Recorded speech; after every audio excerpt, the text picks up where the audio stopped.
Hello, learners. Welcome to the Pathshala. Today, I am going to explain the poem You Start Dying Slowly. This poem is written by Pablo Neruda.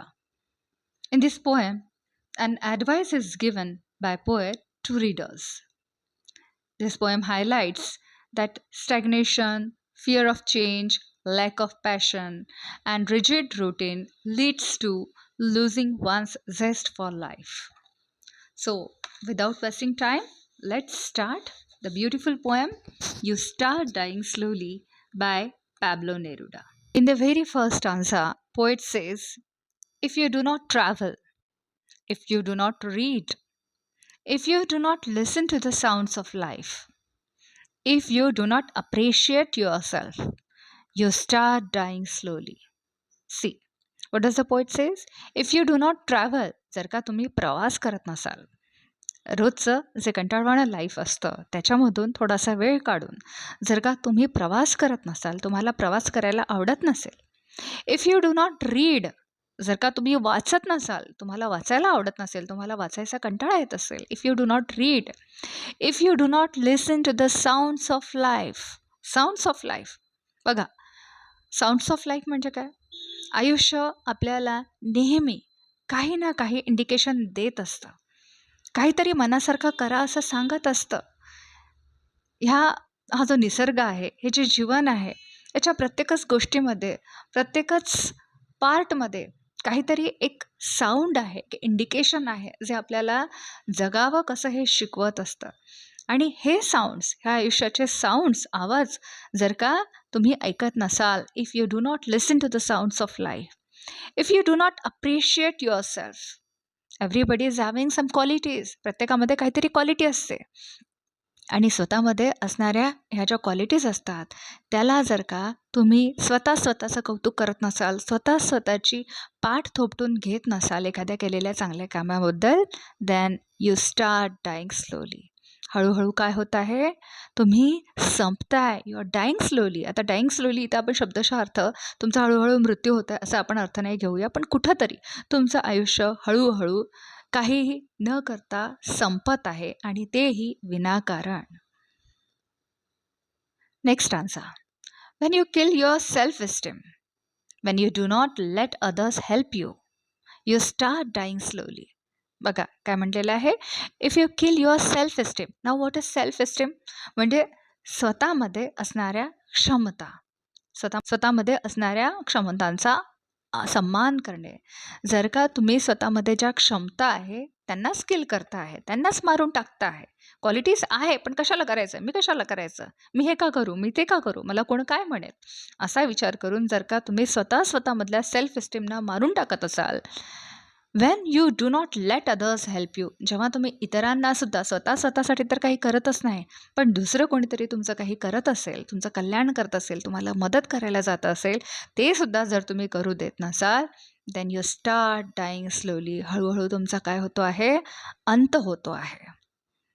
पुढं बघा,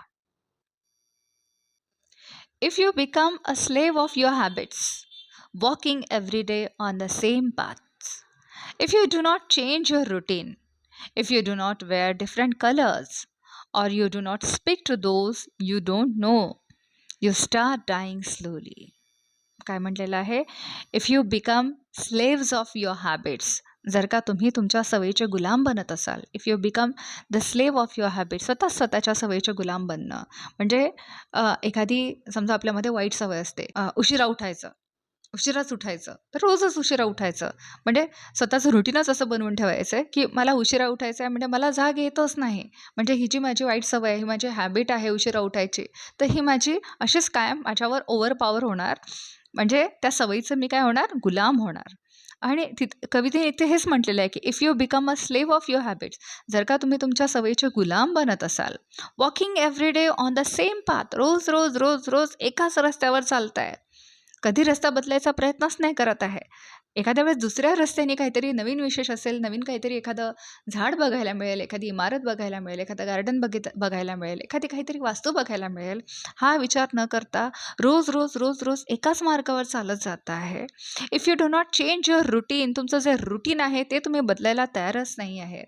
रोज ते सकाळी उठणं, रोज सकाळचा तो breakfast, रोज तो अभ्यासाला बसणं, रोज ते शाळेत जाणं, घरी येणं, होमवर्क करणं, पुन्हा रात्री मग अभ्यास करून झोपून जाणं. हे जे रुटीन आहे, रोज-रोज तुमचं हे जे रुटीन आहे, हे जर का तुम्ही चेंज करायला तयार नसाल, इथे या ठिकाणी मला एक मराठीमधली खूप अतिशय सुंदर अशी मूव्ही आठवते, जिचं नाव होतं एक उनाड दिवस. अशोक सराफ यांनी त्याच्यामध्ये अतिशय उत्तम अभिनय केलेला आहे, की एक उनाड दिवस म्हणजे रोजच्या त्या ऑफिसच्या रुटीनमध्ये रोजचं ऑफिस घर त्या रुटीनपेक्षा एक दिवस काहीतरी वेगळं काढतात. त्याच्यामध्ये रंगबिरंगी चित्र चित्र असलेलं असं एक शर्ट घालतात आणि ऑफिस नव्हे तर वाटेल त्या रस्त्याने मोकळं असं हुंदडतात आणि कोणी गाणं गात आहे त्याला अप्रिशिएट करायचं, कोणी शू पॉलिश करत आहे त्याला अप्रिशिएट करायचं.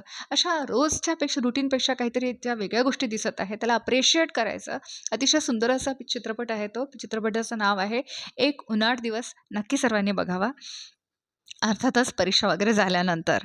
So if you do not change your routine, if you do not wear different colours, जर का तुम्ही तेच ते कलर्स वापरताय, काहीतरी वेगळं वापरायचा प्रयत्न करत नाही आहे. आता या ठिकाणी डिफरंट कलर्स म्हणजे तेच रोज-रोजचं तेच ते मोनोटोनस जगणं जर का तुम्ही चेंज करायचा प्रयत्न करत नाही आहे, काहीतरी वेगळं बघायचा प्रयत्न करत नाही आहे, or you do not speak to those you don't know, ज्यांना तुम्ही ओळखत नाही आहे, जे तुमच्यासाठी स्ट्रेंजर्स आहे, अशा लोकांच्याशी जर का तुम्ही बोलत नसाल, तुम्ही जर का त्यांच्याशी बोलणं टाळत असाल.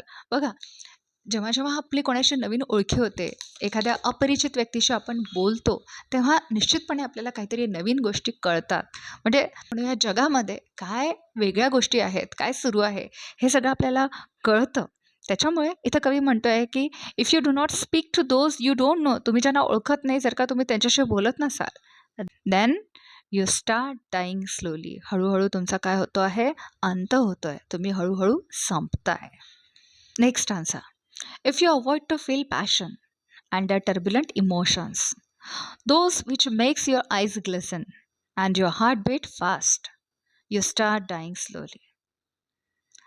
बघा, if you avoid to feel passion एखाद्या गोष्टीबद्दल म्हणजे ती गोष्ट इतकी आवडते आहे, की त्याच्यासाठी दिवस-रात्र डोक्यात, मनात तीच ती गोष्ट असते. इतकी ती गोष्ट आवडते आणि ती मिळवण्यासाठी किंवा ती पूर्ण करण्यासाठी जी आपण धडपड करतो, आपल्याला ती इतकी आवडत असते.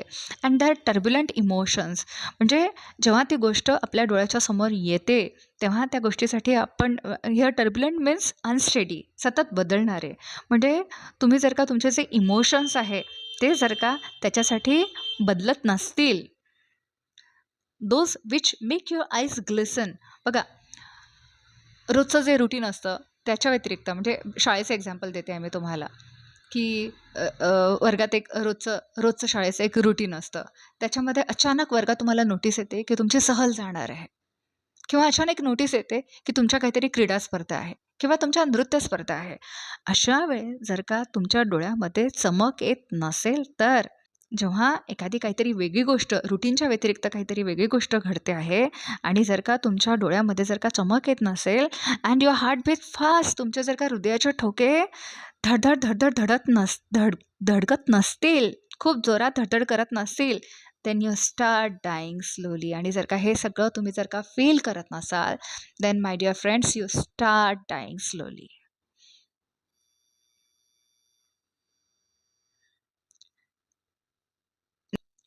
Next answer.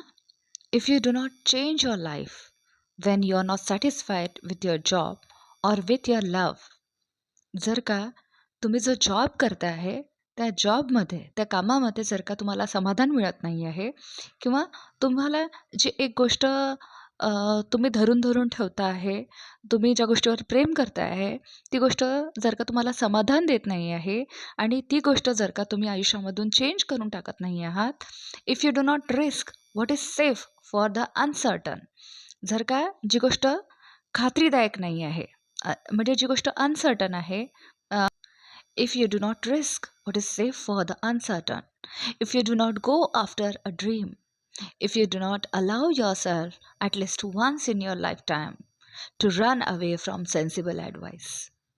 बघा काय म्हणत आहे poet, if you do not risk what is safe for the uncertain.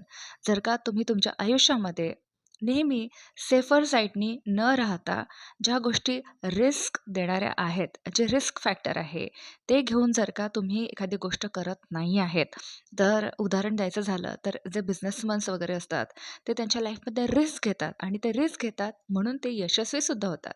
तेव्हा जेव्हा आपण मित्रांनो रिस्क घेतो तेव्हा त्याच्यामध्ये दोन गोष्टी असतात. एक तर आपल्याला फेल्युअर मिळेल, खूप जास्त अयशस्वी होऊ आपण, किंवा त्याच्यामध्ये अफाट असं यश मिळेल. पण अयशस्वी होऊ म्हणून ती रिस्क न घेणं हे पण काही योग्य नाही आहे. त्याच्यामुळे जर का तुम्ही सेफर झोनमध्ये न राहता ज्या अनसर्टन गोष्टी आहे, ज्याची खात्री नाही आहे, अशा गोष्टींची जर का तुम्ही रिस्क घेत नाही आहे, if you do not go after a dream, तुम्हाला जागतेपणी उघड्या डोळ्यांनी आपण जे स्वप्न बघतो, ते स्वप्न बघून जर का तुम्ही ते स्वप्न अचीव करण्यासाठी, ते पूर्ण करण्यासाठी त्या स्वप्नाच्या मागे धावत नसाल, if you do not allow yourself at least once in your lifetime to run away from sensible advice. आपल्याला आपल्या आयुष्यामध्ये आपल्यापेक्षा जे मोठे असतात, आपले आई-वडील, आपले मोठे भावंड, आपले काका, काकू, मामा, मामी, आजी, आजोबा हे आपल्याला नेहमी सल्ला देत असतात, की "बाबा रे, हे असं करू नकोस, असं केल्याने तसं होईल." ज्याच्यामध्ये आपलं हित असतं असे सल्ले ते आपल्याला देतात. आणि आयुष्यामध्ये हे जे चांगले सल्ले असतात, ह्या सल्ल्याला चुकवून जर का एखाद्या वेळेस तरी तुम्ही त्याला चुकवून पळून जात नसाल, तो सल्ला न मानणं असं जर का तुम्ही करत नसाल आणि ह्या सगळ्या गोष्टी जर का तुम्ही करत नसाल, म्हणजे सल्ला चुकवून स्वतःच्या मनाला जे पटतं आहे, जे योग्य वाटतं आहे ते करणं, आणि ह्या सगळ्या गोष्टी जर का तुम्ही करत नसाल, then my dear friends, you start dying slowly. तर बघा विद्यार्थी मित्रांनो, अतिशय सुंदर अशी ही पोयम आहे, written by Pablo Neruda, you start dying slowly. So very soon we'll meet again with our next video. If you like the video, please like, share and subscribe. See you in the next video. Till then, have a nice day. Goodbye.